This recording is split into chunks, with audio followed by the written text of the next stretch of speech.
In this episode, Mo and I sit down with Jeremy Cormier, owner, founder of B3 Gundogs and Canine Academy. Jeremy he's an incredible individual. He was a volunteer EMT, a police cadet, and got his fixed wing pilot's license all before the age of 17 or by the age of 17. He then goes to college where he learns and studies organized crime in Florence, Italy, which is a good place to learn that. He spends approximately 10 years in the law enforcement profession before having a personal incident force him to retire or be removed from law enforcement. He talks a little bit about the struggles that he went through up until the point where he attempted suicide. Through that struggle came B3 Gundogs and Canine Academy. And he started off with just a handful of dogs every month. He's always loved dogs. He's worked with dogs. There's a lot of nuggets dropped in throughout where he's like, oh yeah, we used to have hunting dogs when I was a kid, things like that. But now they're training almost 500 dogs a year, gun dogs, hunting dogs, competitive dogs, also dogs for law enforcement in the military, as well as just behavior issues for people who have pets. I hope you enjoy this episode with Jeremy Cormier. And now just a quick moment for our sponsor, Blackout Coffee. We work with Blackout Coffee. We are fans of Blackout Coffee on the network. They're a big supporter of the show. They're pro-military, pro-law enforcement. Everything's made right here in the USA. And we've enjoyed working with them, and we enjoy their product. We'll never endorse or be sponsored by anybody or any company or any product that we don't personally enjoy and personally like here at the Street Tales Network team. Also, Street Tales Volume 1 still out on Amazon. You can also get it on our website, streettalesnetwork.com. You can also find a link to Blackout Coffee there, as well as our Street Tales Network apparel, working with Living Blue Apparel, who makes these. We have hoodies, t-shirts, polos, all high quality. I'm wearing the stuff now. I wear it to work. All proceeds for the apparel do go to Blue Cancer Connect and supporting what they're doing over there. Hope you enjoy the show. All right, welcome back, everybody. I'm excited. I've got Jeremy Cormier. Thank you, sir. Thank you. We're going to do a little deep dive. He's got an interesting story. Was in law enforcement, got out, decided he wanted to train dogs. I think he did like 2 or 3, maybe 5 his first year, but now he's up to training 500 dogs. So the growth there. But real quick, we were connected through Dr. P, who's been on the show, and Jeremy actually trains her dogs, which she says are her babies. And maybe she laughed when she talked about it. She's like, yeah, he trains them so well, and then I ruin everything with the way she gives them treats or whatever she does. She treats them like babies. But again, Dr. P knows me probably more than most, and she was like, I think Jeremy would be excellent, and she loves your story, and she loves what you're doing. So just in the few conversations we've had, brother, I'm very pumped, and I'm excited to get into your story, so to speak. Awesome. Yeah, I'm looking forward to it too. Dr. P is actually going to be here in like 10 minutes to get her pups on top of it too. So perfect. Well, I'm under strict orders. She's like, as soon as you let that episode out, let me know, because she's super down. She said the same thing when she dropped her dogs off last week.'s like, I gotta know when that episode is. I know. I love it. Well, not for nothing, but she did hers. Did you know that she was like she was ballet? She was a ballerina. Jesus. Yes. For like 30 years before she was like, maybe I'll try this medicine thing out. That's a totally different world. Right, dude? I was like, yes. What? Anyway, Dr. P, bro. I didn't even know that. Now I'm going to have to bring that up to her. You really do. Because I was like, Dr. P, you're just dropping bombs. But with that being said, anything you want to start off with? No, just thank you. I think this is going to be a really interesting episode to see the transition from law enforcement into this world of dog training. So I'm interested. Fuck yeah. All right, Jeremy, we always ask everybody kind of where'd you grow up? How'd you grow up? And the premise is just kind of what led you to, your career path, but what led you to where you are today. All right, cool. Yeah. So where do I start? I grew up in Wethersfield, Connecticut, okay, which is like the south end of Hartford. Very European prominent town. I grew up as it was an Italian household, very old school European, Yeah. My dad was an engineer. My mom was stay at home, went to Wethersfield High School. My interest in law enforcement kind of took off at that point. Initially, I wanted to be a pilot, and I got my fixed wings pilot's license when I was 17 years old. Hold on. Let me stop you right there. What did that? I didn't know you could do that under the age of 18. that's a pretty extensive program, unless I'm wrong. It is. Yeah. So what had happened was when I was younger, I asked my dad for an RC airplane, and he knew I was into like aeronautics and stuff. And he's like, I'll do one better. And he got me a private lesson flying, and we just kind of took off. And it was kind of like, I thought that was going to be my career path. Yeah. I went to go visit some colleges, and they were telling me that I needed physics prior to applying. So I took physics junior year. So I'm like sitting in a class full of like really smart seniors. Yeah. And I'm this junior that like on average, I'm like maybe a good 2.8, 2.9 student. And I'm like sitting in with all these guys and trying to figure out what physics was about. And, you know, I was that kid that was like paying the kid next to me to treat off his tests. Yeah. You know, and coincidentally, the kid sitting next to me was a Boy Scout with me in town. So like, it kind of just like was good, but I hated physics. And I looked at my father, I'm like, there's no freaking way that I'm flying a plane. You know, if I have to pass this stuff in college, like I know how to operate a plane, but I don't know why I need to do these equations in the air.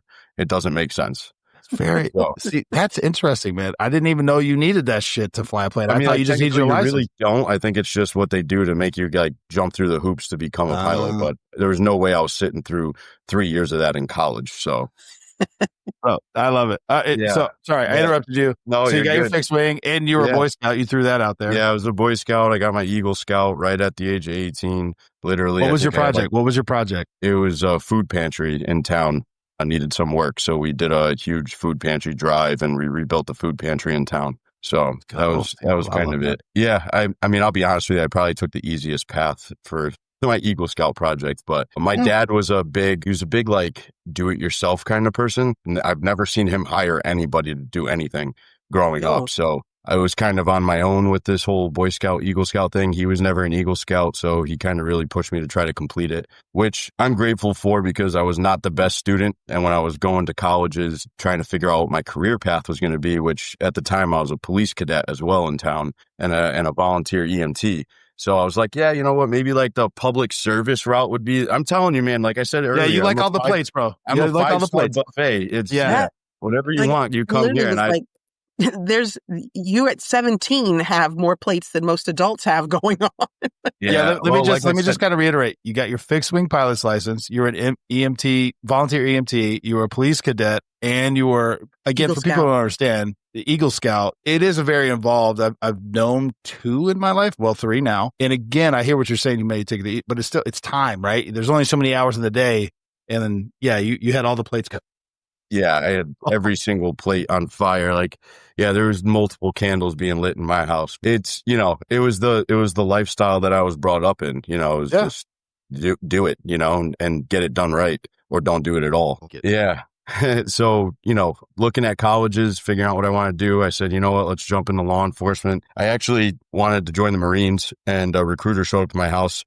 And my mom, being an old school guinea, slammed the door in front of the guy, and then came up to my bedroom and was like, "Why is this dude at our house?" I like it. So that ended that, because I'm that male, dominant Italian kid in the household. I was like, "Yes, mom, I understand, mom." Yes, ma'am. Yeah. So decided to go down to University of New Haven, which is a very sought after school for law enforcement. Mm-hmm. I did a walk through there. They told me that my GPA was not very good to get in there. So I actually sat down with one of their entry personnel there, and he was an Eagle Scout. So, and it was one of those deals that everyone tells me about that I never really got to witness, but he had 2 piles, and it was we're not taking this kid pile, and we're taking this kid pile. And I saw him take my application and put it in the smaller pile. And I'm like, hopefully that's the good one. So ended up going to University of New Haven, spent my first 6 months living in Florence, Italy, where I was studying organized crime. Bro, this is amazing, bro. I'm loving it. Everything. I'm sorry.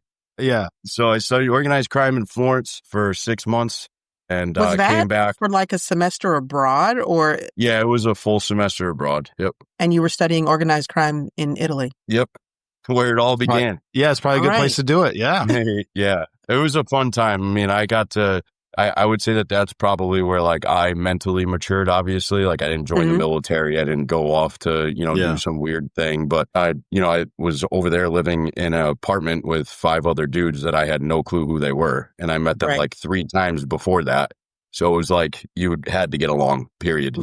Much. In a foreign country, which, I spoke fluent Italian, so it kind of helped out with us because that's what I grew up speaking with my mother and my grandparents. So yeah, I kind of say that Italian was kind of like my first language just because my grandparents never spoke it English and they took care of us when my parents weren't around. So yeah, there you go.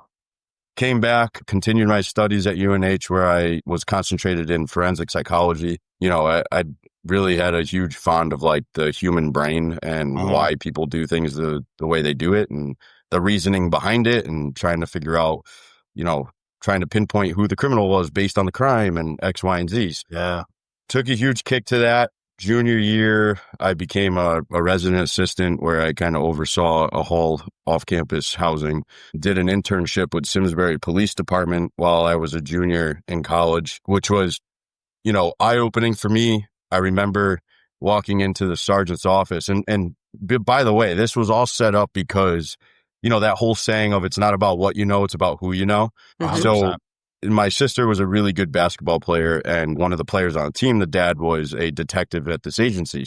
I was telling him I need an internship and he's like, why don't you come over here? You're already a police cadet in Wethersfield. There's no reason to go there. Like learn another way of law enforcement with somebody else.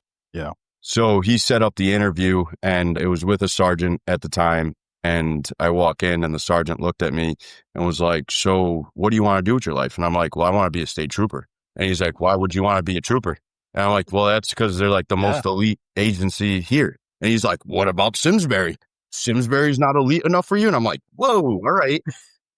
I love everything you're saying. I've experienced it. Into that one though. Yeah, absolutely. But like, listen, if you don't know Simsbury, the town of Simsbury, you know what I mean? It's like 36 square miles of like farm town. So it's like, You're you're not the elite department in the state. Sorry, No, I love everything you're saying. Yeah. So, it was, that was like a shell shock. I'm like, okay, I'm walking into something different here. Yeah. But, they ended up offering me that opportunity. The internship was interesting. There's some days it pushed me away from law enforcement and some days it dragged me back in. I would say the days they sat me at a desk and made me collect data on traffic violations was the days I was like, screw this job. You guys actually have to sit down and do this? You're like, no, thanks.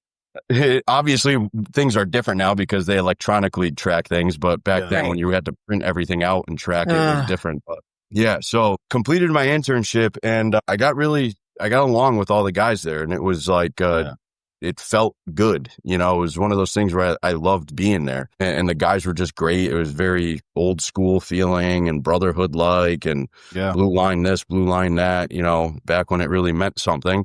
So the chief, it was like, he was an older guy. He was probably in his 70s back then, but he was like a father figure. Like when he walked into the room, everybody lit up. It was like, grandpa's here. You know what I mean? It was one of those feelings. It wasn't like everyone shut up, the chief's in the room. And I was like, okay, this is a good feeling. Yeah. Right. So when I left, the chief had one of the administrators call me about an opening that they had. So I was still in college at the time and I was like floating like, do I do this? Do I finish my degree? And I'm like, I don't know if I'm going to have this opportunity again. And at the time I was testing for other agencies and I wasn't really testing well for whatever reason. On the physical side, like I'm a physically fit guy. So I had no concern about the chip test and whatnot, but I was never a good test taker. Like you cannot sit me down and give me a test. Like I never did well. As much as I know the info, you can sit me down and talk to me about it. I can't put it on paper. Yeah. Got it. So they afforded me the opportunity to take a test with them, which was probably the only agency that I scored well in for whatever reason. So, they offered me the job and I took it. So wasn't able to finish my college degree at the time and ended up at the police academy at Post in Meriden, where, at this agency, I served a total of 10 years. And, as much as like I left in some bad blood with them, because I was at 2 agencies. This was my first one. Yeah. Mm-hmm. They gave me a lot of opportunity, but I got to look at like the big picture and there's not a lot of opportunity at the agency anyways. Yeah. So the things that they afforded me was just the things that they had to afford me. So my first few years I was a patrol officer, did all the, basically all the shifts that you can imagine. And I obviously took a big liking to tactics and SWAT and Canine and that was my biggest push. And I really wanted to be a Canine officer. And I remember growing up and going to the gym with my cousins. There was an officer by the name of Todd Mona, who was like probably one of the biggest known guys in the state when it comes to canine. You know, my cousin goes, hit up Todd. Todd can get you in. And we used to work out together at the gym all the time. So he knew who I was. So I hit him up, and he was an East Hartford guy at the time. And, you know, he opened the door for canine for me. And I would basically be the idiot that sits in a bite suit, had no clue what the fuck I was doing. You know, I was just sitting there getting bit, like screaming and being an idiot. But, you know, that was I would say my door of opportunity when it came to the patrol world of canines. Now, like my background in dogs started when I was a kid. My family had a kennel in Rocky Hill, and it was all hunting dogs. So every Tuesday and Thursday, I used to sit on my uncle's tailgate and just watch them train hunting dogs. So my background in dogs started from when I was a little kid. What were they hunting back then? Because you were in Connecticut. Well, it was pheasant. Yeah, stocked pheasant. Okay. My uncle was involved in field trials. So, you know, the dogs had to, you know, look for quail as well and chucker, which aren't obviously liberated in the state, but pheasant are stocked here. Got it. You know, so growing up, like I've always been involved with dogs, and Todd kind of opened the door of the law enforcement side of dogs for me. Yeah. So I used to help him out all the time whenever he needed it. Let me just ask you real quick, Jeremy, are you still at the original agency there being a canine unit? Because I know you said it was a small agency, but did they have a canine unit? Or They didn't have a dog. No, Got not it. at all. Okay. So, and when I got hired, I told them that was one of my goals, was I wanted a dog. And at the time I knew that there was an officer by the name of Jason Trombley that had left there on bad terms as well. But he at the time when I first got hired, he was pushing really hard for a dog. Yeah. And he was a very active officer at the time. They kind of blackwalled the dog thing for a while, but in the back of my head, I was just like, there could be another opportunity. You never know. So just keep pushing, right? So when I hit my 3-year mark, just before that, I helped the agency rebuild their police cadet program. And I would say that kind of sparked my career path into the juvenile law. So at that point, I was highly involved. God bless you. Yeah, I know. But that kind of sparked everything when it comes to juvenile side of my career. And I was highly involved with the cadet program. I was their main cadet advisor at the time, rebuilt their whole program because I was involved with Weathershield's program for a long time. So I kind of knew the ins and outs and how things run. Yeah. Right. The school resource officer shortly after that left the school. They asked me if I wanted the position. So I applied, and they gave that to me. So I became a school resource officer, and I was stationed at the high school in town, which is a fairly large school. I want to say they were upwards of 3,000 students. I can't completely remember, but it was a very large school. They bussed in a lot of inner city kids at the time as well. But I have to say, man, when I jumped into that school system, I was lost. It was to talk about feeling like an outsider. That's where you feel it. You know, they don't want you involved in anything. And I can tell the SRO prior to myself and the guy just before me kind of ruined the whole relationship with the school because of whatever he was doing, right? I don't want to get into that. That's his business. But, you know, whatever he was doing and whatever he was created a bad relationship between, I would say, Board of Education and law enforcement. Oh. So when I stepped into the position, it was kind of like a rebuild phase. And it was a very difficult phase because they didn't trust us. And I was trying to rebuild the relationship with them and also try to learn the ins and outs of juvenile law and dealing with the school. Yeah. So, you know, I think that the way I went about it was befriending the principals. And, you know, I would say 3 of the principals actually became really good friends of us and mine. And we used to go to the bar together and drink, and hang out. And we used to go play bocce at the Italian club. And, yeah, we became very close, and they got to see a different side of an officer that they hadn't seen before, right? Yeah. And that's kind of where the doors kind of open up a little bit more for law enforcement in the school when I was there. But then I still saw a disconnect with law enforcement and the juveniles, the kids. Right. Hold on, Jeremy. Hold on, because I want to back up a little bit because you've touched on a few things that I'm interested in. If that's okay. Yeah. All right. I'm going to back it up a little bit. I wrote it down, so we'll get back to where we are. Yeah. Organized crime. What did you learn? I'm fascinated by this. Again, I'm not asking you to detail out, 3-4 months of your education, but what did you learn, or what were your takeaways from that aspect? Honestly, the biggest thing that we took from it when I was there was that it was it initiated as a family-based thing. It was family. and then it grows into crime. Like, it never started with crime. Nothing ever starts with crime, and then it just grew into it because now you're bringing this guy in and that guy in, and then the culture changes. Because we learned a lot about like La Cosa Nostra and, the families and how they came over to the U.S. and took over turf in the U.S. and still had the connections in Europe. Honestly, like the best way to learn it is watch The Godfather. Well, so my something that's interesting to me is because Italy, we don't talk politics or anything on this show, but Italy, they're struggling financially. There's a lot of stuff going on over there. There's not a loud cry, but a lot of people are like, things were better when it was kind of run by the mafia because they had certain rules and there was money and they were giving all these things. Again, we don't promote criminality on the show. No. We're not doing any of these things, but having a set of rules that are, you could fucking die if you break them kind of rules. It was organized and people felt safer and they felt like things were more productive, which is interesting. Your key word, organized. Yes. Right? Like, everything is successful because it's organized. If it's not organized, it's just crime. Hey, fair, you know what? That's such a simple statement you made, but fair fucking point, dude. Fair point. You're right. You're absolutely right. But the other thing too, though, is, and I think it's culture based because even when I lived in Italy, respect. Dude, don't get me. You're going to get me on a tangent. Yes. Respect. Yes. That is a lost thing in this. And I would hate to say world, but it's definitely culture based. You know what I mean? Because the respect of people and property is immensely different. Like you spit on the ground outside. You spit on a cobblestone outside in Italy. People look at you with disgust. Yeah. Because it's disrespectful. Here, you spit outside and people, they don't, it's not whatever you spit. They're like, at least you're not shitting on the ground because that also happens too. Yeah. Crazy. No, fair point, dude. Fair. But I think point. that's the biggest thing. Like, I took away was obviously the organized piece, family oriented, and there was a lot of respect. And the respect was built. It wasn't built off of fear. Yeah. The respect was never built off of fear. The respect was built off of the mutual respect. Yeah. So good.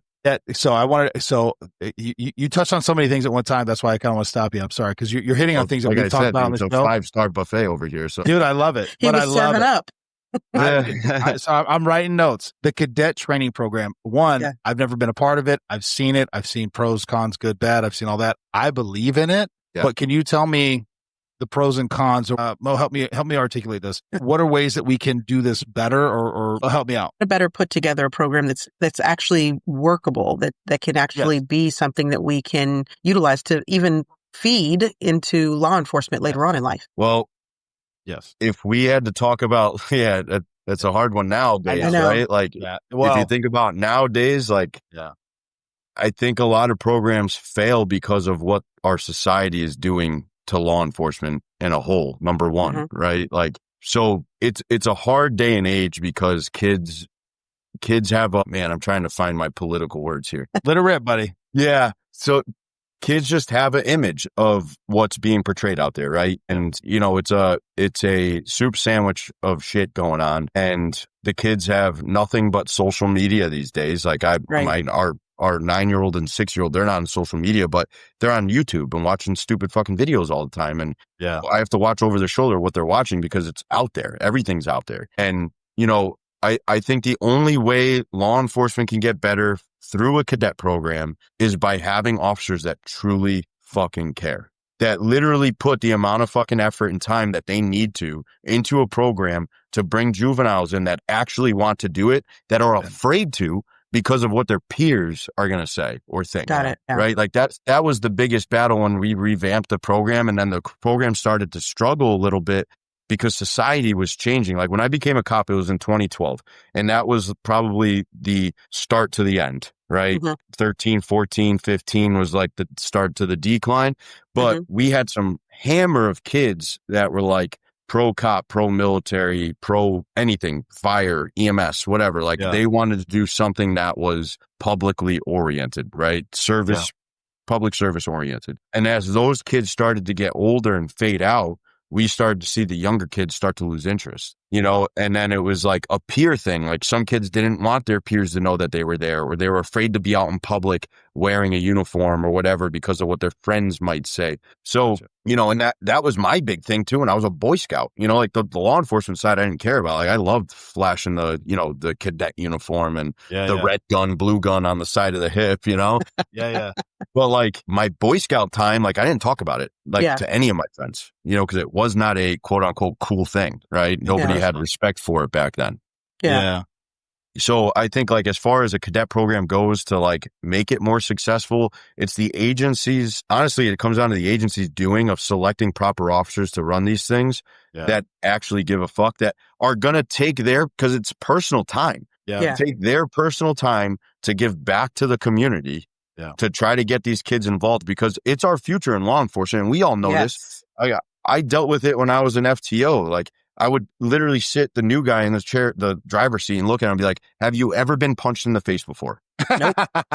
And he would look at me and be like, what question is that? I'm like, I'm seriously asking you, have you ever fucking gotten knocked out? Yeah. Because everybody has a plan. Well, you're fucking in for it then, you know? Yeah. So, and that's the problem, I think, with law enforcement these days, is like they're choosing people because of an interest that they see instead of like realism. So what you're touching on is like, there's a disconnect, and I agree with your time frame wholeheartedly. I'm interested in how do you fix it? And because, you know, people talk about it at such a large scale. It's like, how do you begin to fix it? It's like each agency has to take ownership. They have to your point, because we all know that the deputies, officers, whatever you want to call them, sometimes they'll get put there and they're like the fucking old crotchety guy. They don't give a shit. Hey, I clock out it. I'm not getting paid for all this stuff. It's like, dude, you're not the one. And I've seen it in the programs, like, well, because they do a big like police cadet academy every summer. That's a week long. Usually they used to do it at U-Heart, and then it got switched up to a college up in Mass. But even going there, like I'd look at some guys and be like, dude, why are you here? Yeah. Right. You can see it in their face. Like they did not want to be there. I'm like, then don't. Like, you're not doing any good for the kids because you have no juice in this. Right. Yeah.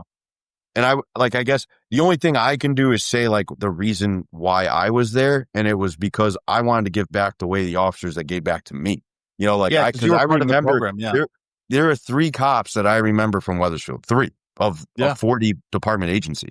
You know what I mean? And it's because those 3 dudes would be there all the time and they would check on you and hang out with you and do ride-alongs with you and whatever. They were there, you know, and that's the thing, is like, a lot of these guys, they're, like you said, they're put into it just because the agency had nobody else, instead of the agency doing their due diligence and making it a sought after position. Yes, that's huge. So good. Go ahead, Mo. Sorry, I jumped on. Well, I was going to ask him, like, so your program, you rebuilt it. It became very successful. Give me a quick overview of what you offered that you felt was different. I know we're saying, obviously, you were someone who was driven, but what were the things that you were driven to create for the cadets that you had there so that you could spark that interest in them? It was more for like our training days. The way we held it was every first and third Thursday. And I only did it that way because that's how it was when I was a kid. So it was like, I'm just going to keep rolling with it because this is how I'm used to doing it, right? Yeah. Right. So we did every first and third Thursday. And when we set up training days, I wanted to make sure that the training days were fun and interesting. You know what I mean? Like it was hands-on, active stuff, not just sit in a classroom and listen to some cops talk about war stories. You know, it's not fun for kids. Like they need to be active and moving and make their minds work. And a lot of cops don't realize this, you know, so you kind of have to understand kids to begin with. Yeah. So that was my goal, was like every training day, it was something new and something in it, whether it was like SWAT tactics, domestic violence calls, motor vehicle arrests, DUIs. And like when we did DUI days, like this is fucking awesome, by the way. I stole this from Wethersfield. I would literally hire like 4 people to bring to the bar to get cocked. Yeah. You know, on the cadet's dime too. Like I'd bring the cadet swipe card and be like, yo, you guys are drinking on the house. You know, so like there was that scientific side too. Like I was big in DUIs when I was patrol. So like I had certain amount of drinks per hour one person had to drink. And, you know, it was fixated based on like where I wanted their levels to be when we ran them through the tests. But then I'd bring them in and it was awesome because the kids loved it, that they had these drunk people, actual drunk people in front of them that they're doing the tests on and seeing what the results are, you know, and then run the guys through the breathalyzer and see what the BAC was. And we'd make it a game. Like, what do you think this guy's BAC is? What do you think this one is? So like, I think departments can make things more interesting, but there's also that community outreach side that people completely forget about. Like going out into the community, doing fundraisers. The Rotary Club in my town was really big and supportive to the agency, and they would hold like some sort of like chili fest or something. So they would hire the kids to do the parking for it, so there was a little bit of an image that the town got to see, That's so awesome. that's I think, but having an officer that runs it that is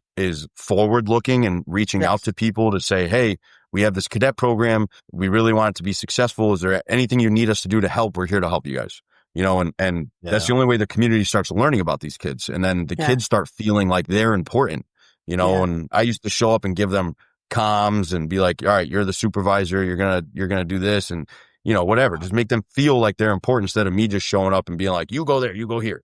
Yeah. I think it helps. I do remember too, the first time I learned about horizontal gaze nystagmus. I've taught my kids that. They're like, oh my God, it's real. I was like, yeah, it's real. Anyways, now the only time I'm doing it is at my kids' hockey games when kids have concussions. So, yeah, it's different.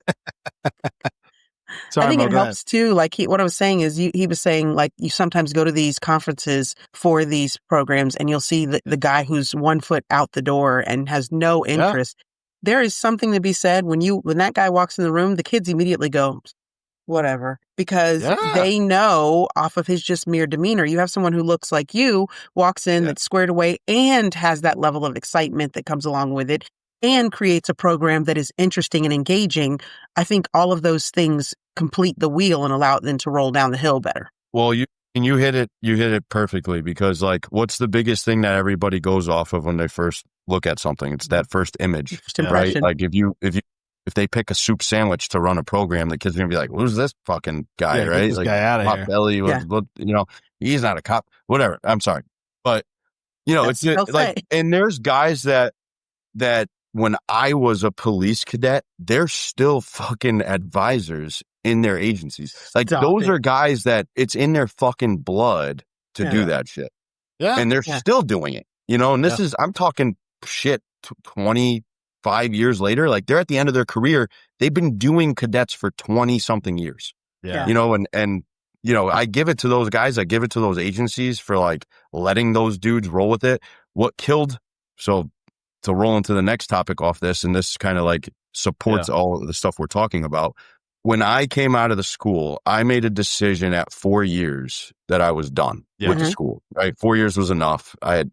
Was checked out. Like I could tell that I was getting tempered with shit, and things were going really sideways in our communities, with police and stuff. And so I decided, and plus we got a new chief. So I was like, you know what? I'm going to hit the road again. I'm going to prove myself because I really want to push for a dog, right? So going back to the little canine thing. Yeah. But when I left the road, I sat with my administration and said, hey, I want to still be involved with the cadet program. They're like, you're not an SRO anymore. And I was like, what? I was like, I wasn't an SRO when I started the program. Right. Yeah. But now because I decided to leave the school spot, go back to patrol on midnights, you guys are going to reprimand me by saying I can't be with the program anymore. So this kind of started my downfall with the agency, right? Like it was that huge kick in the fucking nuts when it was something that I was like passionate about, and I killed it. Our program, everybody knew Simsbury's program. You rolled up, everybody knew us, everybody knew our kids, right? Because they did so well at everything. Right. So it was like huge kick in the nuts. And, unfortunately that, you know how it is. Like, yes, sir, no problem. Head forward. You keep fucking rolling. And then the officer that kind of took over the program, she would come up to me and be like, hey, how you doing this? How do you do that? I'm like, listen, I'm going to help you, but they've already told me to stay away. Like, what am I supposed to do? Right? Like these kids that I've cared for, that I built a program off of, you're going to tell me, no, I can't do this. Right. So the program started. Yeah. I mean, at that point, the program started to decline, as you can fucking imagine, because the officer that was involved in it wasn't truly fucking invested. And then she got pregnant, couldn't stick around.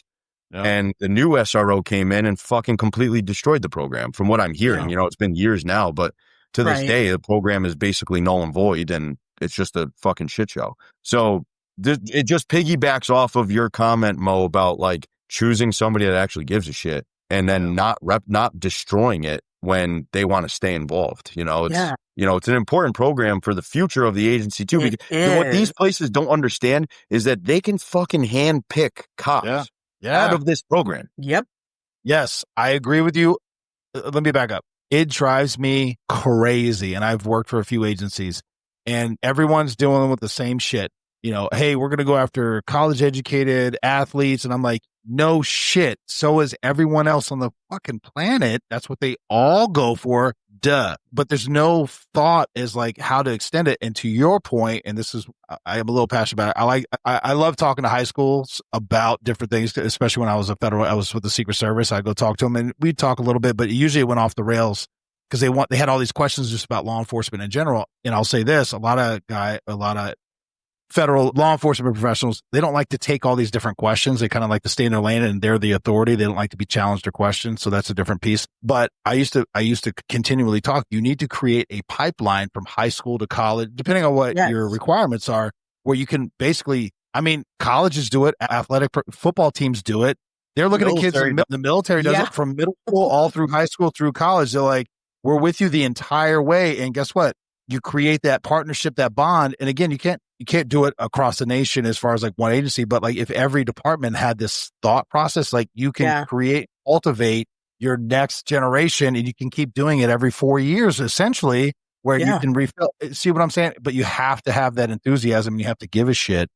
Yeah. And I've heard bosses call it time suck, not worth our time. Nobody's in all the excuses you can imagine. I'm like, you've lost your mind, bro. It's like they just threw in the towel. Well, and those are the people that are usually the sour guys that don't want to be there anyways. No, fair. One more thing. I want to stick on the SRO part just for a second, because that's another thing we had the principal for Marjorie Stoneman Douglas on. We've talked to a few other people that have been involved or around or trained regarding school shootings and stuff like that. So the SRO thing, although it's in the sideline right now politically, it is still kind of a hot topic. And I'll just preempt my question with this. When I was going through, which was not that long ago, the SROs were all the old retired guys would go. That was like hey, I'm not getting promoted. I'm on my way out. I just want to chill and I just want to, I want to dip. And then I will say Stoneman Douglas happened. I'm sure that there's some things before that, but all of a sudden it became a top priority for maybe a few years. BJ was an SRO for a while, and it feels like it's kind of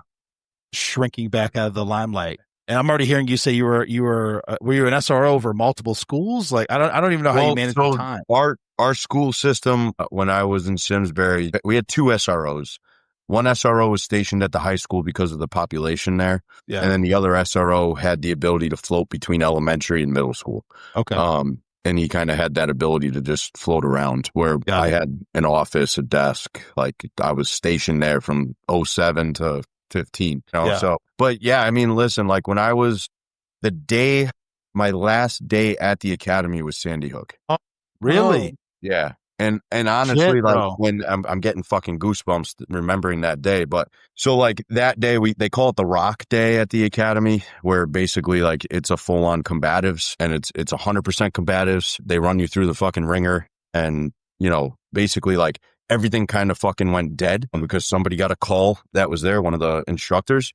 Yeah. And they brought everybody into the gymnasium at the academy and was like, listen, this is what's happening right now. We might need to fucking leave, but just giving you guys a heads up, and like set it in stone. Like, this is why you guys, this is why you motherfuckers are here. Right. Like, so like that kind of like really stuck in me, what had happened that day. And I was at the academy, and it just kind of like ingrained in me about like, I need to fucking protect the kids. Right. So it was something like really big for me. Never really thought I'd be an SRO, but the town really took a liking to me. The department did. And I was always good with the kids. But when I went there, I was an active shooter instructor, and basically my course was for the civilian sector. So say like a corporation in town wanted to host active shooter, training, I would go there and instruct it. It's like a 4-hour course. So when I became SRO, I was already instructor for that. And that was like my big fucking push, because nobody knew what to fucking do in a lockdown. Yeah, nobody knew. Like, okay, you fucking train it all the time to lock the fucking doors, turn the desk up, whatever, right? Like, but what do you actually do when a fucking rifleman comes in? And I'm not talking the shooter. I'm talking a cop comes in and needs to, get everybody out of the fucking building. Yeah. Does the school actually know how to handle that? No, they still don't. Right? They did. No, they don't. They don't. Still don't. Yeah. No, right. So that was like when I was an SRO, it wasn't, 50% was me keeping the relationship with the kids for the community. The other side was, how do I make the school better prepared? Right. That's like great. Huge. that was my main goal, because they were so close-minded. They didn't want to hear anything about active shooter training. Didn't want to hear anything about threats. Didn't want to hear anything about that. Right. Right. So I got them to involve me into their like Monday morning admin meetings every week. And I would sit there with my mouth shut, listen to what they had to say about things, about students, about whatever. Yeah. And then I'd give them my piece about like whatever happened over the weekend with any of the possible students. And then I slowly started like ticking their ear about like, hey, think about this training, think about this training, think about this training, right? And at this point, we had already gone through like school security. We had a gentleman by the name of Don Chomet, who I think you definitely should get on your show too. He was a police officer. He's got a large family himself. I think he's got like 7 or 8 kids. But he has a huge passion for law enforcement dealing with schools. So we hired this gentleman, Don Chomet, to come out, and he did basically a threat assessment on the school. And he spent like a whole week there, and he'd come and go as he pleases. And he had a huge checklist. And then at the end, he gave us his write-up of like, these are the bads, these are the goods, this is what you need to do to make it better.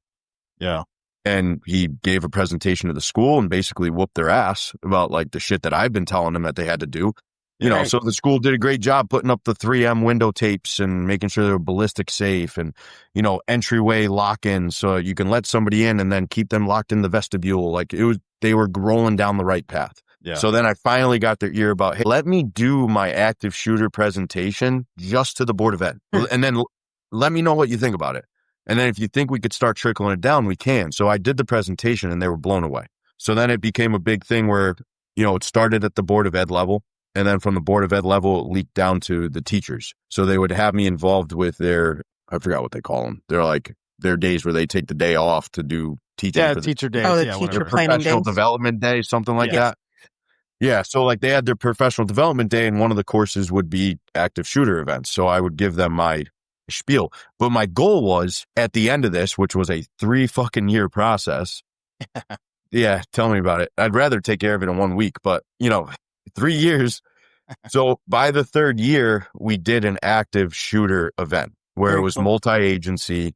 And what we did was we utilized my cadet program as victims. And on one of their professional development days, we said, you guys are going to act like teachers, and we're going to have my cadets act like students and victims. Some of the teachers will act like students in classrooms, and an event's going to happen and you got to deal with it. Yeah. So we had like loud explosion in the back of the school where there was a fake car on fire. Officers start showing up with rifles, running down hallways, victims everywhere, shooters going down the hall, popping off a blank pistol right down the hallway where all the teachers are. Yeah. Right. Get the fucking real life feeling so that this way you can protect the fucking students that you are supposed to protect. Yeah. Right. So it was a great experience after all, except for a couple of teachers that came out with some PTSD.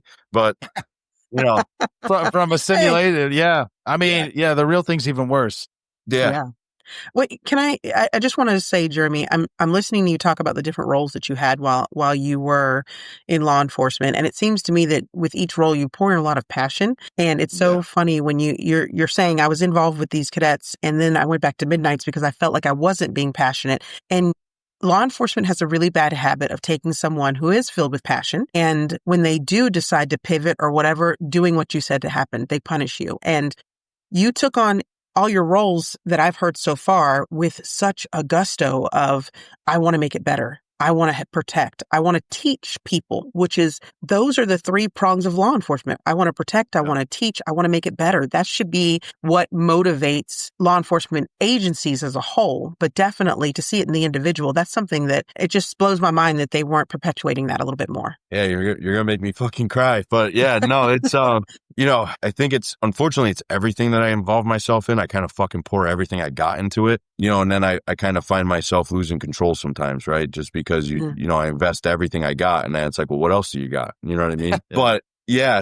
I would say what you just said was exactly how I felt though. Yeah. You know what I mean? And the funny part is that when I gave my 2-week notice, which is for a different story, the chief looked at me and goes, I wish you supported me as much as I supported you. That's his words out of his fucking mouth with my lieutenant sitting there. That drives me. And I looked at him and I said, that feeling is mutual, which is why I'm fucking leaving. Yeah. Right? If you actually gave a fuck about me, I'd be staying here. Yeah. Right. And you didn't even ask me to stay. You're not even asking me, what do you need to do to keep me here? Right. After everything I've done for this agency, right? And the guys there were not surprised, right? Like they were not surprised at all that I was leaving. Were they upset that I were? Yeah, of course they were. Those are my boys. But, the biggest thing that hit me was I went to Midnights. I had some personal life shit going on, and I had like this, where's my fucking career going? Because I felt like I checked every box that the agency had to offer outside of becoming a supervisor. And I'm like, I don't want to fucking be a supervisor. I don't want to, bounce around watching these monkeys. I want to deal with my own shit. I never wanted to be a supervisor my whole life. Never. Right? Like, I'm fucking running my own business now. But so there you go. Yeah. Right. But, I never wanted to be a supervisor on the road. I loved being a grunt. I loved going to the calls. I loved taking care of my own shit, not relying on anybody. And I remember sitting at the Masonic Lodge in Simsbury, right on Route 10 there on Midnights at like 1 a.m. with my buddy, JP Lassard.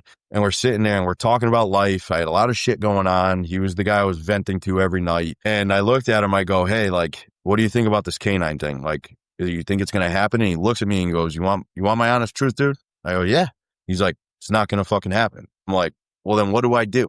Like, what do I do? Because that's my passion. Like, I've been training police dogs outside of my normal job 3 times a month because I'm trying to build my resume for that. And you're telling me it's never going to happen. So what do I do? And he's like, well, I think you need to make a decision. Like, are you going to stay or are you going to go somewhere that has that opportunity? So at the time I was moving locations too personally. And, I had contacted another agency, which was Newington Police Department, and I knew their dog was retiring because he had worked with a couple of guys that I was working with. And I had talked to his direct sergeant, who was coincidentally the hiring sergeant. And I said, listen, this is my resume. Like, I know your dog's retiring, but like, what's the chance that I come there and I get the dog? Or am I just like being an idiot? And he's like, listen, you got a pretty good shot. Obviously there's other guys that want it, that have been here. But with your resume, it's kind of hard to deny it. So I took the fucking leap of faith and, I said, well, fuck it. I'm done. I'm going to give my resignation letter to Simsbury and then I'm going to go to Newington and hopefully get the dog. So, it was definitely an eye opener, for me, because when I gave my 2 weeks, that's when I really felt like they didn't give a fuck about me because COVID just happened. And I walked into the PD and it was right when they had that stupid mask mandate. Right. So I walk in, get my fucking uni on. All my guys are, and now like Simsbury, we only ran like 3 guys on Midnight. So it was a very small shift. So all of us were smoking and joking in the locker room, go down the roll call. We usually smoked and joked there, go down to Cumbies to get a fucking coffee, right? But we were hanging out in roll call and the sergeant comes in and he hands out face masks and he only had 2. Wait, and I'm like, right. So like he comes in, gives one to one guy, one to the other. And he looks at me and goes, I don't know what to fucking do. I'm like, I don't know either, but I guess I'm fucking going home. And he's like, well, what do you mean? I'm like, well, listen, like I gave my 2-week notice yesterday and I'm walking into work today and they're not giving me a face mask. So is that like a fuck you or like, am I? It kind of is. Yeah. So like I texted the union rep that night, like all pissed off and like he comes in, they apologize. But then like the lieutenant calls me the next day and goes, hey, we're all set. Don't show up to work. Just wow. Damn, bro. Mo, just Cumbies is Cumberland Farms. She's down in Florida. They don't. Sorry. They have Wawa down there. So. Wawa, yeah. We do, but I have seen Cumberland Farms. Thank you, sir. Jim, I dude, there's so much. I kind of want to jump a little bit ahead because you were a canine handler, yes? Was not. I was in the running to do it, and then I decided to leave Newington and run my business. All right. Well, let me ask you this, because you do train. My question is this: understanding you did not become a canine handler. I don't understand. Maybe you can explain what is the pushback for agencies to not have them or have so few of them. I've only ever seen them as a force multiplier. And most canine handlers, in my experience, Bo, correct me if you disagree, they're super driven. Like they're taking call. I mean, they have their main focus, which is canine calls, which usually they get maxed out and that's all they're ever doing. But when they're down, they're either training their dog, they're taking calls, they're helping out, they're backing up, whatever the fuck it's not like they're just fucking around playing with a dog. You know what I mean? Like they're always doing something. And typically, again, the canine handlers that I've known personally, they're always either training. It's like they're always on. And I don't understand why you would want to minimize that impact. Well, maybe you have some insight. I don't understand. So I can only speak off of what my personal experience was with my agency. And the biggest pushback was the big word liability. Really? Yeah. And well, don't forget the state of Connecticut, we passed that stupid liability bill on top of it. So, the biggest that's true. thing, Every state's different. Every state's different. every state's different, in Connecticut, it is a force multiplier, and 100%. every agency that uses it properly with an officer that understands their position and understands the use, right? And use of force and what the do's and don'ts and shit like that. Like the real guys, you'll never find a liability issue. No, never. Right. And, it just the presence alone of a dog suppresses the issue. Like, listen, I've seen, you go to my house, go ahead. You go to my house, I got 3 Belgian Malinois tied up in my front yard right now. Nobody's coming there, bro. No one's fucking coming. And if they are, my dogs are losing their shit, So like, it's just a deterrent, let alone. I've seen bad guys stop with their guns drawn, everything. Dog shows up. They're like, all right, I give up. I'm like, why did that? He goes, because I know you're going to let that thing go on me. He goes, I didn't think you were going to shoot me, but I know you'll let that fucking dog bite me. And I'm like, and keep in mind, nothing happened. Nobody got shot. Dog did not bite, but just the presence alone de-escalated the situation that fast. And I was like, why are we not doing this? And I'm not being biased because I'm a dog guy, but it is probably the best, less lethal option anybody can use. If the dog's good. Fair enough. I want to get into that in a minute. Yeah. Yeah, I want to get into that. Go, Mo, go. No, you covered it. Oh, okay, good. I appreciate it. Real quick. And again, I know we're jumping around, and please, if there's something you want to interject, do it, Jeremy. What was the big decision maker? Because again, you invested many years into your law enforcement career, all the things you did, and then you just said, "I'm done. I'm going to go train dogs." What was that a process for you? Yeah. So it's a little soft topic, hard for me to talk about, but as you guys can hear, my background is very intense. My resume is very large. Right. Yeah. And I've poured everything I've ever gotten, earned into law enforcement. And, my whole family and friends, they just knew me as a cop. Like, that's who I am. Everything I built in my life was law enforcement. And like I said earlier, I was going through some personal stuff outside of work.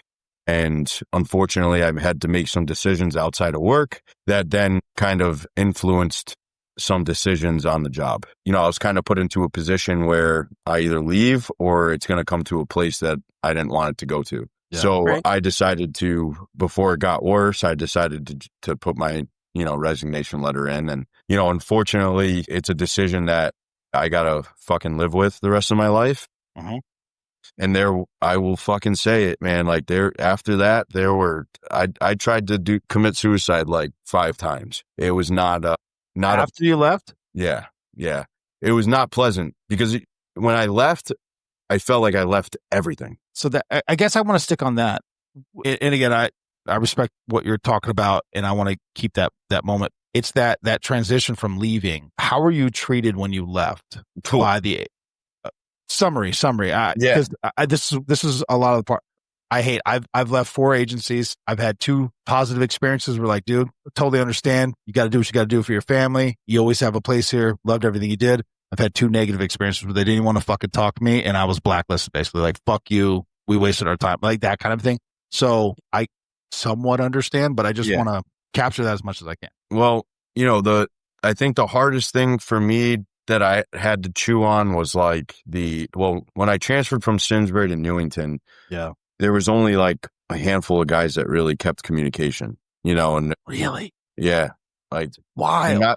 Not even my one of my closest friends that was my FTO, that was my partner in the schools. Like it felt very distant, like there was like that huge distance. Like you made the fucking decision to go somewhere else. How dare you? Like you left us, that whole ordeal. And then I had a couple of my other buddies that would like just keep in touch, but it all fades over time, and it's funny because when you're on the job, you see these dudes retire, they're older, they hit their 25, they're 20, they're 30, whatever, and they're out, and you kind of like say like, well, I haven't heard from them in a few days. And it's like, well, I guess that's what happens, until you live it and you're like, holy shit, like, okay, I guess that is what happens. Like when you're done, you're done. Like there is no fucking blue line after you leave. Yeah. It's done. Dude. At least that's my personal take, You are right. I've been very fortunate though. Like when I left Newington, the chief cried when I had to give my letter. You know, it was not an easy decision for me or for the agency. It was just, it was a really fucking shitty situation. Yep. It was something personal outside the job that did not have to fucking go the way it did, but unfortunately it did, and we had to fucking deal with it. Right. And, you know, I'm very fortunate that like those guys there never really blackballed me, but I also never really communicated a lot with them afterwards either. There was only a handful of them. Yeah. But for me, it wasn't about the communication aspect. It was about like losing everything. Part of you. Like it was just like, okay, the routine's not, it's gone. Like I'm not getting up, going into my fucking car and going into a locker room with my boys, getting changed and getting ready to rock and roll. Like that doesn't happen anymore, and feeling the adrenaline rush every day. Like, don't forget, dude, we're adrenaline junkies. 100%. I do miss that. We need that fucking rush. And if we don't, we starve. So like, I think that's what hurt me the most was like, I'm no longer a cop. I can't tell people I'm a cop anymore.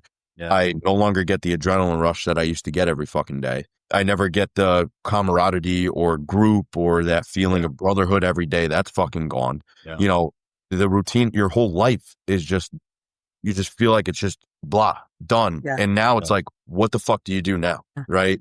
Yeah. Well, I think that goes back to what we were saying earlier about you, Jeremy, that you know, listening to you talk about your passions, you pour everything into it. So then when it's abruptly pulled out, now where it becomes a sense of loss because it's almost like a death. Like there's a death to this career that now you've got to mourn, and there's all these facets and pieces of it. So, and it creates that space.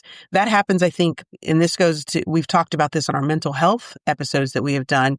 People who retire, they're used to being that person where their phone rings, hey, I got this, and it just stops. So being able to recognize that and verbalize that, I appreciate you doing that, because I think a lot of times people don't say, like, it's rough, you know, it's a morning if you're not ready.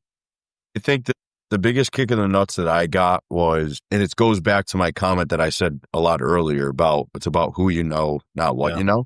Yeah. Yeah. So like when I made the decision to leave, I personally was hoping that like I would have a saving grace from somebody. Right. Like somebody I knew would be able to save me and help me. Right. Yeah. Like I've done for how many hundreds of other fucking people. Right. So I'm not going to say their names. They know who they are. But I called after that. I had called 3 chiefs that were either family friends of ours, or was a previous lieutenant of mine, or was a friend of a good friend of mine. Right. And I sat down with each one of them to possibly continue my career with this knowing is in my background. Right. And every single one of them was not willing to take a chance with a fucking resume this thick. Like that was the biggest thing. I'm like, okay, so you're telling me that my 11 years of law enforcement, of education, of community relations, of reaching out to whatever, like we've talked an hour about everything I've done. Everything I've done since I was a fucking kid is done. So you're telling me 20 years of my life, it was a fucking waste because of a decision I fucking made that I owned up to. Yeah. Right. Yeah. Right. So, you know, that was hard for me to swallow. And I think it was hard for me to swallow only because of that comment that I made about like, it's about who you know and not what you know. And I was hoping that a friend that knew me personally and knew my character, my morals, my ethics to be like, you know what, this was a fucking stupid mistake and it shouldn't ruin his fucking career. Right. So again, I'm not asking you to provide details.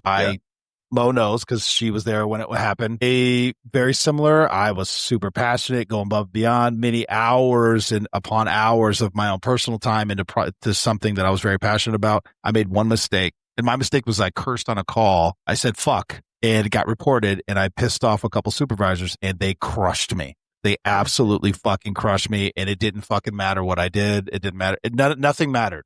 Luckily for me, I was able to move beyond it, but it's like you do so many things. You do 15 things right. You do one thing wrong, or fuck it. You do 10 years of things right. You do one thing wrong. Fuck you. You're gone.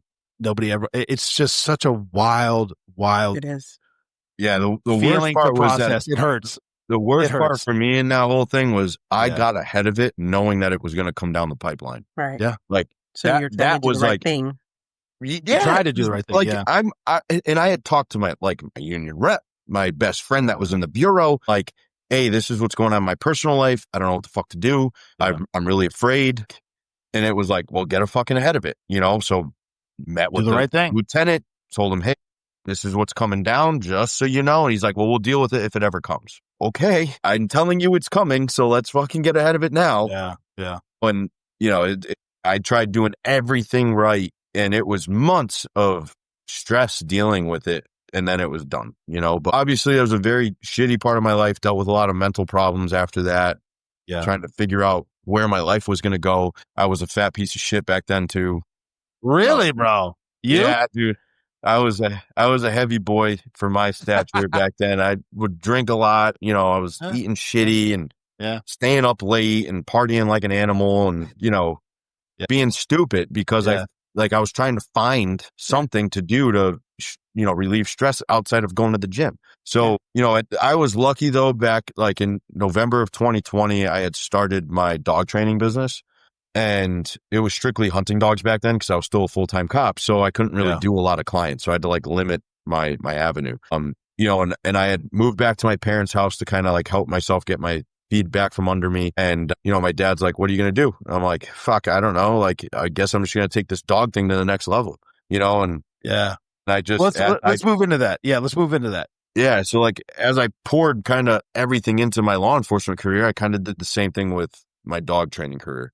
Yeah, I wanted to know how he did transition, so he covered that part. And you had the company that you currently have already established during the hunting dogs? And just to throw it out there, can you tell us the name of the company that you had established? Yeah, so when it was initially opened, it was strictly called V3 Gundogs. So V3 stands for Versatile, Vigilant, Valiant, which are the 3 traits that I want every dog to have when I train them. Yes. I love it. Awesome. And so now that's still the name of the company as well, V3. Yeah, but we just added, so right now it's called V3 Gundogs and Canine Academy. Got it. Which we'll put out. But yes, could you talk through that initial, because we talked previously, but just that story, because you're like, you had like, and I can't remember incorrectly, you had like 3 or 4 dogs, 5 dogs, whatever it was, and you had a partner who was like, fuck this dude, let's go for it. And it, again, leap of faith, and you went for it, which is scary. I can tell you that, but it's grown. But can you talk through that process? I'm sorry, because we covered a little bit, but I don't want to gloss over anything. But I'm also excited about this part.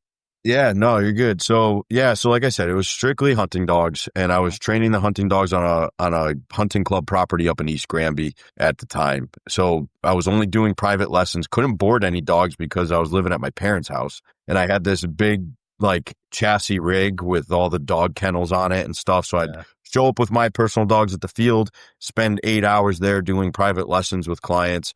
And I would give the club like a donation, every month of thanking them for letting me use their property, basically to run my business on their land. So I lived with my parents for probably like 3 months, just trying to collect some funds and, figure out what I want to do. Cause I had a pension at the time too, that I had pulled from Simsbury when I retired there, cause I did 10 years. So I took a small one.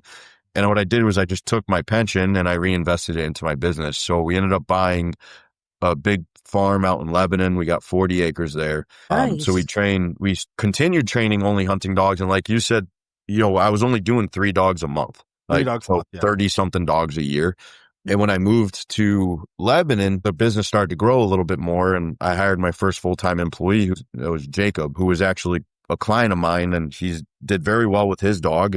I saw his potential as a trainer. So I hired him as a full-time trainer with me, and we did that for about 2 years. He worked for me, and he's actually going to become a state trooper. Oh, really? He hung out with me for a little too long, and he was learning how to train police dogs too. But like the weird part with my business was there was a point in time where like people were calling me to just deal with their like shitty doodle or their golden that can't come to a heel. And I'm like, man, I don't want to fucking deal with that. Like, I just want to deal with hunting dogs. Like, I want to either deal with hunting dogs or competitive dogs in field trials. So, we're heavily involved in horseback trials with pointers. So basically what that is you bring a dog to the line, they call it, and it's this big, hunting property. And you release the dog runs so hard and so big that you got to keep up with them on a horse. Typically, my dogs are like anywhere between 500 to 600 yards away from me at any given time. But you have to keep up on a horse, So that's what we do for our like fun hobby thing on the side. But it's a hobby, sure, yeah. So like at the time, like we started turning away all these like normal clients, And I call them normal because it's just pet dog stuff. Right. And like, there was a point where I'm like, I got to look back and see how many people I referred out to other people. And it was like 30 people one month. And I'm like, I'm a fucking idiot. I can train your dog to sit down, stay here, heel, place, whatever. Like, why am I turning these fucking people away?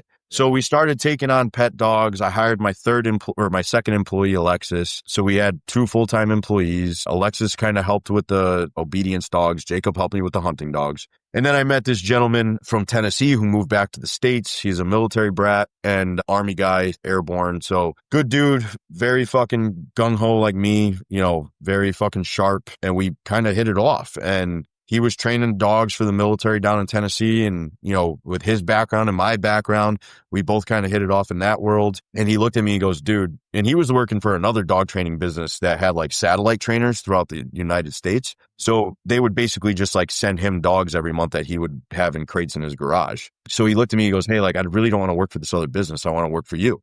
So I'm like, all right, well, what do we got to do? And he's like, dude, you can make a killing if you do it this way. Yeah. We sat down, I revamped the business, took a chunk of my money, dumped it into something else to revamp my SEOs, my Google, my website, all this crap, right? Yeah. Takes money to make money. Stuff. The fun stuff. Yeah. Yeah, the fun stuff that I do not want to fuck with. Oh, I feel your pain. Yeah, that's why I paid somebody else to do that shit. But so they redid everything, and then it got to a point where we were like bringing in, anywhere between 20 to 30 dogs a month. And we were still doing it out of my fucking house. And I started running out of space because I own 10 dogs myself. What's the time frame from when you start the business and now you're at 30 dogs a month? So that was 3.5 years, 3 to 3.5 years. That's amazing. Yeah, we're at 10 dogs at your house. Yeah. We're on 10 dogs. Yeah. We're at like 5 years now. So, we've kind of had this expansion happen over the past 1.5 years, almost 2 years now. Mm-hmm. And it's been big, but it's been stressful because like I'm not a businessman. I didn't go to school for business. I went to school for forensic psychology and organized crime. Hey, Jeremy, I did, and it's still stressful, bro. And I'm I need to be doing all these things. Sometimes it's better not to know what you need to be doing. Yeah. You start going, God. The one thing I do have to say that I do take from my law enforcement career is my public relations, like my ability to speak. Yeah. Right? And I learned a lot. Like I was not the fucking dude to stand up in front of 30 to 300 people and give a speech, or 3,000. Right. That's different. Right.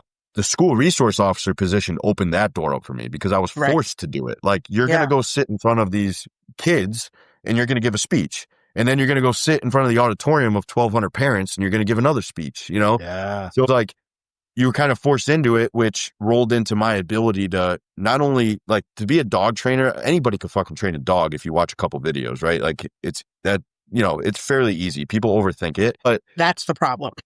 Fair enough. People overthink it. The hard part is training people to train a dog. Yeah. See, you're touching on something. Let me say something real quick. They don't teach anybody public speaking or public relations, to your point. They are two totally different things. But I will tell you this right now, having spoken in front of large groups of kids and large groups of highly trained professionals doing briefings or whatever, kids are the worst. They're the hardest. They don't give a fuck. If they don't give a fuck, they're just going to tell you. I don't give. They show you with their body language, or sometimes they'll tell you, "I don't give a shit." When I was an SRO, I coached. One of the things that I did to kind of like tap into the community was because I felt that disconnect with the kids, and it was mainly the troubled ones, like the ones that were always giving us shit. Well, what sports did they play? Fucking football and hockey, and those are my sports. So I'm like, I helped coach the football team at Simsbury High for 4 years. And then I did the JV hockey team for 4 years. Smart. So, coaching that, I coach my son's fucking 9-year-old team. It's like herding fucking cats. Yeah. Every time I show up to practice, I'm like, I'm sure some of their parents are going to watch this too and be like, oh God. It's true though. It is true. You knew, they know. That's why they're not coaching. Exactly. Let me ask you this. What's the biggest difference? Sorry, I'm jumping around. Mo, interject if we need to. I will. What's the biggest difference between hunting dogs and then training dogs for military or law enforcement? And I'm lumping the two. Maybe those are two different things. I don't know. You're not. There's absolutely no difference. Really? Honestly. It's a task-driven training. Oh. It seems so different in my head. Can you explain? It does, but this is the thing. So like take a military or police canine, right? Dual purpose, apprehension, narcotics, right? And then you take a hunting dog like a pointer. Yeah. And the pointer is out there seeking something that is valuable, which is the birds, right? Mhm. Okay. And Yeah. it's called prey drive. So predatorial instincts. Well, guess what? A fucking canine needs to have prey drive. If he has no prey drive, who is he seeking out? Oh. So it's the same exact training, just they're just different avenues. So the way I train a police dog to, chase, catch, kill is the same way I train a hunting dog to chase, catch, and kill. It's just two different items. So you have a human base on this one and you have a bird base on this one. All right. What about the breeds then? The breeds can be different. So, I'm a Belgian Malinois fan just because they're fucking fast and easy to train. They're Shepherds amazing suck. animals. They're amazing Shepherds, animals. Shepherds suck. I'm gonna get shit on for saying this, but it is what it is. I'll go to bat with anybody. But the Shepherds are hard. They're not very well bred anymore. The Mals tend to be quicker and easier to train, which is why I think a lot more agencies are going that way. And they're just Lamborghinis. You tell them to run through a brick wall, they will. They don't care. Yeah. So with the hunting dogs, you can end up with those Lamborghinis. Like I have one, her name's Kimber. She's a German short-haired pointer and she's a psychopath. She's a fucking crackhead on meth. Crackhead on meth.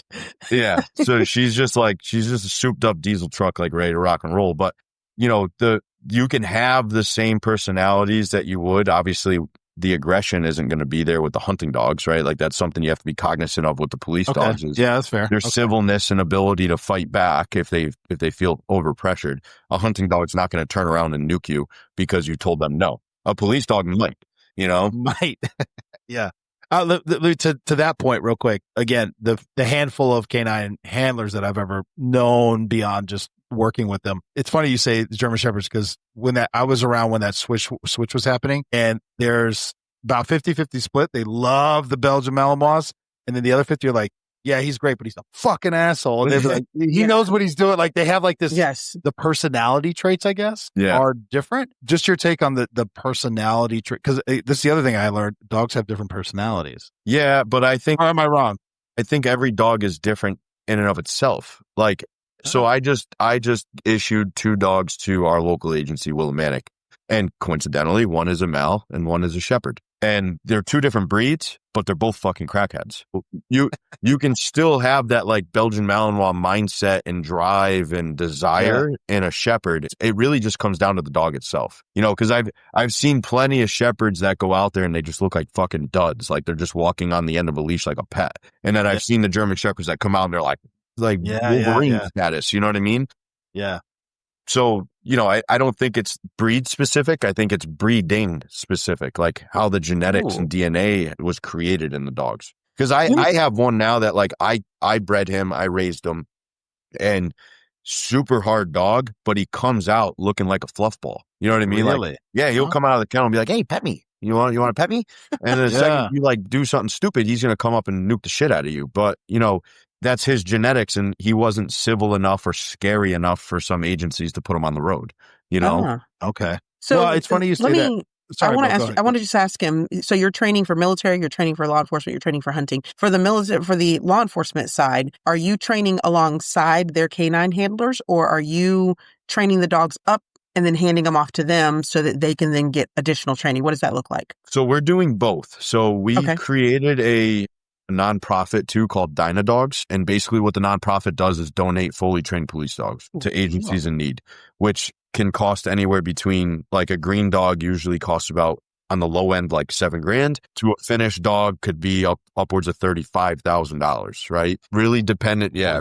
Dependent on the level of training and stuff. But so for example, like the 2 dogs that we gave to Willimantic, I only deal with breeders that I know. I try not to outsource dogs from Europe or, unless I know the person. We have contacts in Europe. We go over there once a year in the summer to train dogs there. Nice. But, it's I think the biggest problem in law enforcement right now with the dogs is that they go to vendors, and the key word is vendor. They're not trainers. They're not handlers.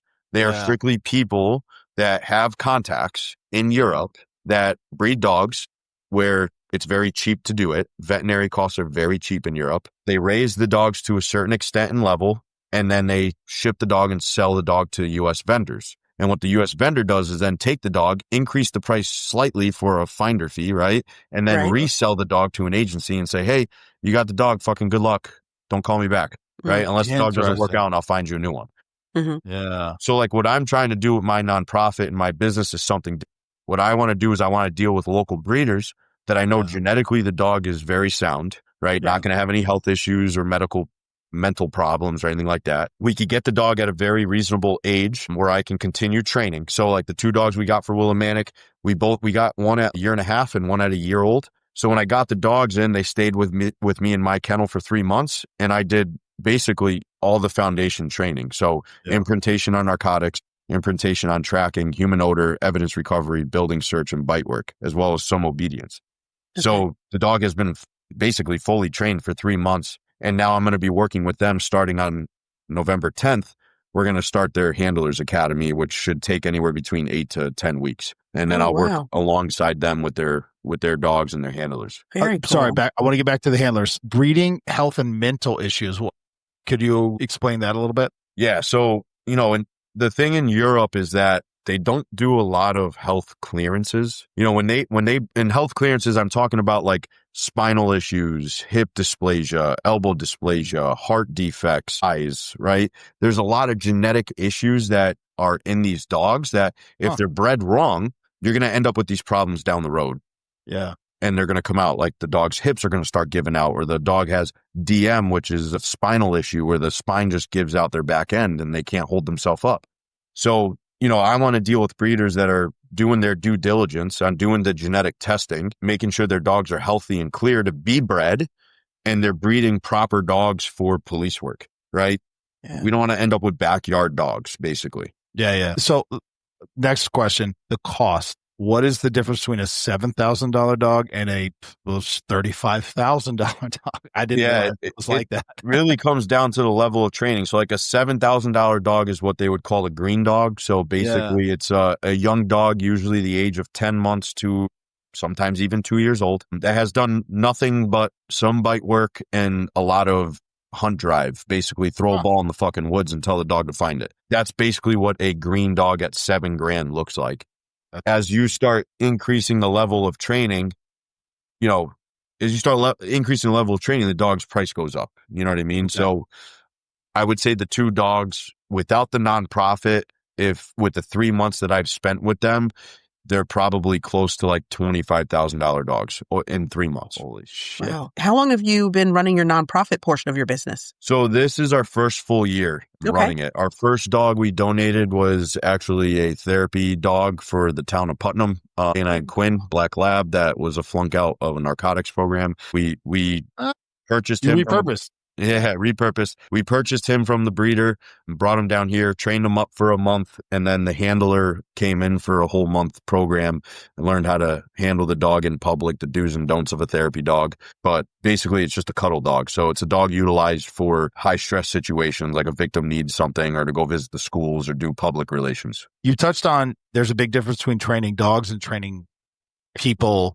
That then works a dog. Human. Can you touch on that as well? Humans are harder. We'll keep it on law enforcement purposes for right now. Law enforcement, military, I guess. Yeah. What is that?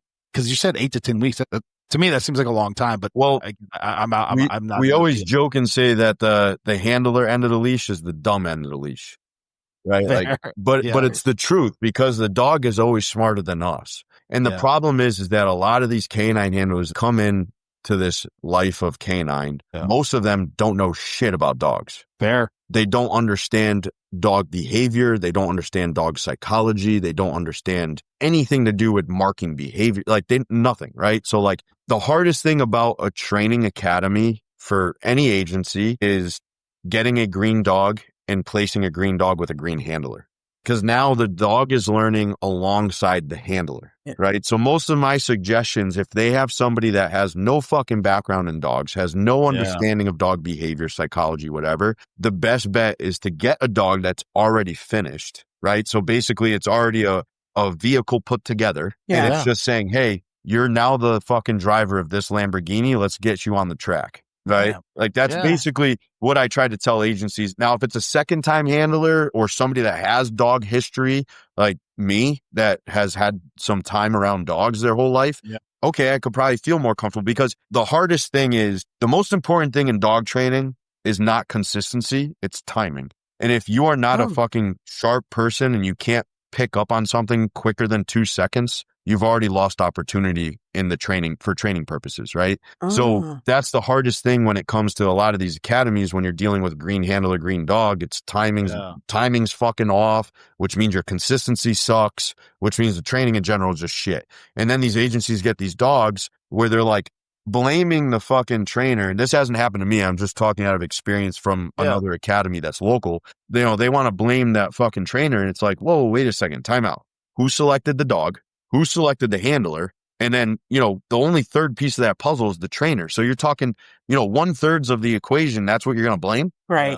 Right. That's interesting. Yeah. Even when you're talking about like training the at-home dog, those are usually the worst. like you were saying earlier, Dr. P ruins all the training. And I can, personally, we have 2 dogs. My husband, he's like, he lectures them. It's the funniest thing in the world when they do something. Listen, guys, and it's he doesn't speak English, right, babe? Yeah. Well, so like I'm dealing with something right now with a local agency. I'm not going to say who. Yeah. But, they're like kind of dicking the officer around with his second dog. It's going to be his first dog came down with DM. So they had to force retire the dog, had spinal issues, which is genetics, right? This is got to know where the fucking dog comes from. And that dog came from Europe and, was fully trained when they got it. But they're kind of dicking him around with getting a dog, and the admin wants to pick the dog, but they're not fucking dog people. Yeah. And I think that's the biggest problem with all these agencies, is that they have these people involved that have never been a fucking dog person their whole career. Yeah. Why wouldn't they if you think about it, I don't know about your agencies, but like, how many of your administrators were dog people that might have been the supervisor of the unit? Yeah. Well, federally, yes, I can 100% attest to that. 100%. Yeah. They're just supervisors.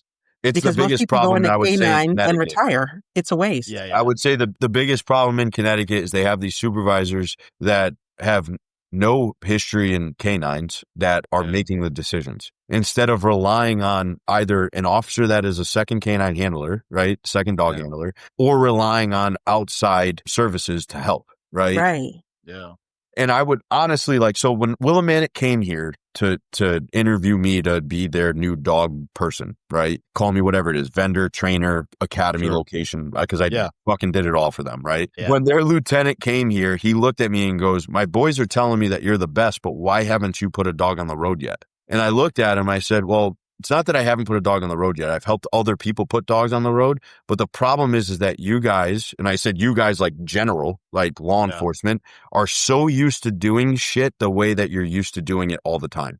And you're so afraid to go outside of the norm because of the possibility it might not work." Right? It's just comfortable to keep doing it the way you've been doing it. And I looked at him, I said, "Listen, I only need one person to believe in me." Right. And I said, "You think I'm going to give you shit dogs? These are my first resume builders." Right. Yeah. You think these dogs are going to go on the road and be bad? That's my business is tied to it. So I think that's the biggest problem in law enforcement with these dogs too, is that these agencies get so tied up in the way they're used to doing things that they're so afraid to look. There's a broad spectrum of opportunity out there to be able to go out to. And I think the biggest problem too is in law enforcement in general, we kind of closed the door, and I'm saying we, like I'm not involved in it anymore, but when I was a cop, I saw it a lot. Like you close the door to civilian sector. Yeah. But the problem is that like the civilians in the canine world know more than anybody involved in law enforcement canine. Yeah. To your point, and I can speak from my time with the Secret Service, again, never a canine handler. I didn't do any of that, but I worked with them. I talked to them all the time. I love dogs in the sense that I just love dogs. Not that I necessarily worked with them, but we saw such a broad spectrum because the Secret Service very much had attack dogs. Was all the special teams. And then they had they called them like the nice fluffy dogs or whatever. And they were trained differently, totally different things, but there's not enough of them. So we would a lot of times contract out with Department of Defense to do the same things that these Secret Service dogs were doing. They're very different. I learned dogs can have PTSD. Didn't know that. Because they're jumping out of planes, biting, bombs, explosions, all that, which I don't even know how you begin to train a dog with that. They had the dogs with they replaced their titanium teeth with titanium for bite through flat. I'm like, all this wild shit. And some of them you could pet them if they would even let you. And then some, he's like, yeah, don't, he's they would just stay curled up tight in a ball under their handler's feet, and that was it. He's like, yeah, he's got PTSD. And that was my first exposure. I was like, I don't know if it really is PTSD. That's what he called it. But he was like, yeah, he's not going to react well to you coming up to him. It's just a wild thing. And I'd never thought about it until that moment. Yeah, no, there's a lot that gets involved in canines, well, you touched on like mental health stuff, like all these things, like Crazy. Here you are talking, I mean, you're working with them and you're doing 500 dogs a year roughly or whatever. Yeah, we're doing roughly about, 500 a year for between police, hunting, obedience. Our biggest moneymaker right now is behavior modifications. 90% of the dogs we train every month have aggression issues, reactivity problems, behavioral confidence, whatever. Well, that goes back crazy? To really training the owners to respond differently to the dogs, right? Yeah.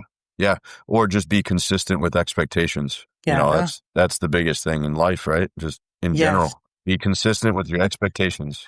Yeah. Jeremy, I want to be respectful of your time. We've been going over an hour and a half. So dude, I think I could talk to you for hours. This is great. Very good. I didn't know what I was expecting, but holy shit, buddy.